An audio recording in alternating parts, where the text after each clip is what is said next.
بسم اللہ الرحمن الرحیم۔ السلام علیکم۔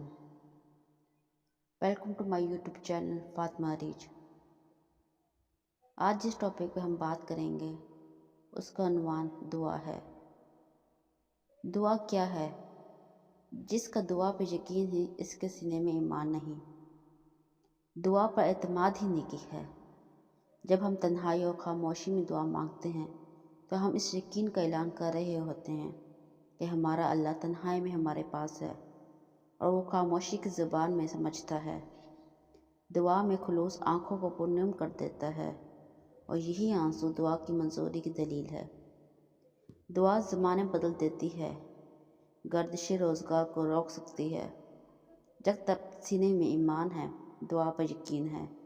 جس کا دعا پر یقین نہیں اس کے سینے میں ایمان نہیں۔ اللہ تعالیٰ سے دعا کرنی چاہیے کہ وہ ہمیں دعاؤں کے فائدے سے مایوس نہ ہونے دیں۔ دعا کو ہتھیار کے طور پر استعمال کر کے زیادہ سے زیادہ دعائیں کرنی چاہیے۔ بالخصوص یہ دعا کرنی چاہیے، اے اللہ مجھے ایسا بنا کہ تجھے پسند آ جاؤں، اور اے اللہ مجھے ہدایت پہ قائم رکھ۔ دعائیں تو تمام ہی قبول ہوتی ہیں، ضائع نہیں ہوتی۔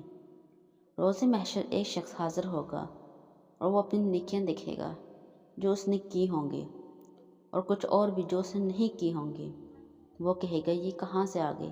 تو اس سے کہا جائے گا یہ ان دعاؤں کا اجر ہے جو دنیا میں قبول نہیں ہوئی۔ دعا تو قبول ہونی ہی ہے۔ وہ رب العالمین تو راستے بناتا ہے، ہم چل کر جائیں تو وہ دوڑ کر آتا ہے۔ اس لیے ہمیں چاہیے کہ ہر وقت اس کی نعمتوں کا شکر ادا کریں اور مغفرت کی دعا کریں۔ بے شک وہ بخشنے والا رحیم ہے۔ نبی کریم صلی اللہ علیہ وسلم نے فرمایا، دعا عبادت کا مغز ہے، یعنی دعا کے بغیر عبادت بے معنی ہے۔ اللہ تعالیٰ کی رحمت بلا شبہ جوش میں آ جاتی ہے جب اس سے گڑگڑا کر دعا مانگی جائے اور اپنے لیے مدد طلب کی جائے۔ وہ سننے والا، مدد کرنے والا اور مشکل کشا ہے۔ لہذا جب بھی کوئی پریشانی آئے تو اللہ تعالیٰ کے حضور گڑگڑا کر دعا مانگے اور یہ یقین رکھے کہ ہماری دعا قبول ہوں گی، تو انشاءاللہ ایسے ہی ہوگا۔ انسان بہت بے صبر ہے، اس کے اندر